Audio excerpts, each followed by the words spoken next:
Salut tout le monde. Bienvenue à votre rubrique hebdomadaire Opinion. Avec vous, Georges Bosso Jr. La population haïtienne est-elle pleinement consciente de sa situation dramatique actuelle? C'est la question qu'un ami avisé m'a posée. Mesdames et messieurs, chers auditeurs, la question est profonde.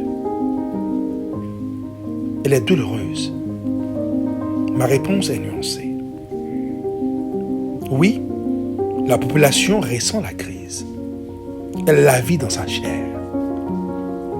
Quand plus de la moitié du pays souffre d'insécurité alimentaire aiguë selon les données de l'IPC, quand des centaines de milliers de personnes sont déplacées à cause de la violence armée, quand l'inflation ronge le pouvoir d'achat et que le service public s'effondre, on ne peut pas parler d'ignorance. Le peuple sait. Le peuple sait qu'il souffre. Mais la vraie question est différente. Est-il conscient des causes structurelles de cette situation? Est-il conscient des mécanismes politiques, économiques et géopolitiques qui produisent et reproduisent cette crise? Et là, le débat commence. Dans toute société en crise prolongée, on observe un phénomène que les sociologues appellent la normalisation de la normale.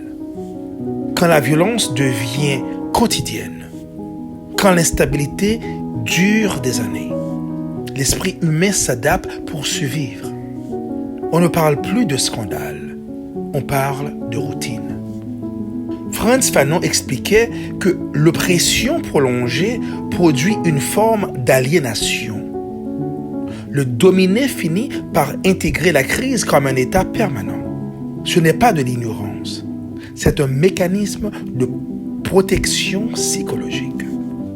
Ajoutons à cela un système éducatif fragilisé, une désinformation massive sur les réseaux sociaux, des médias parfois instrumentalisés et une classe politique qui ne favorise ni la transparence ni l'éducation civique.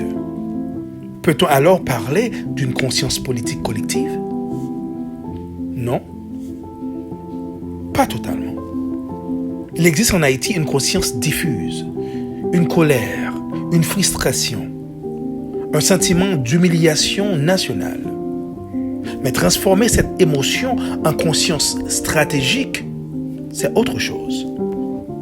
Être conscient, ce n'est pas seulement savoir qu'on souffre, c'est comprendre pourquoi on souffre.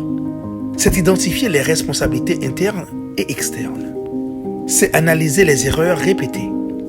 Et surtout, c'est élaborer une vision alternative.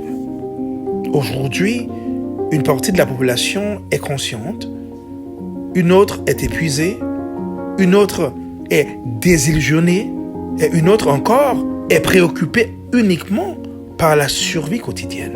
Ce qui est humain. Le grand défi, ce n'est pas de réveiller la souffrance, elle est déjà là. Le défi est de transformer la souffrance en lucidité collective. Comme le disait Paulo Freire, la conscientisation est le procédure par lequel les individus prennent conscience de la réalité sociopolitique qui les entoure et s'engagent à la transformer. La question n'est donc pas seulement sommes-nous conscients? La vraie question est que faisons-nous de cette conscience? Parce qu'une nation peut être consciente et paralysée. Mais une nation consciente et organisée devient imprévisible pour ceux qui profitent de son désordre. Haïti a déjà démontré dans son histoire qu'un peuple éveillé peut changer le cours du monde. La conscience est la première étape. L'organisation est la seconde. La vision est la troisième. Et sans vision, même la conscience devient stérile. Sans vision, la conscience devient stérile. C'était avec vous, Georges Bosso Jr. À la prochaine.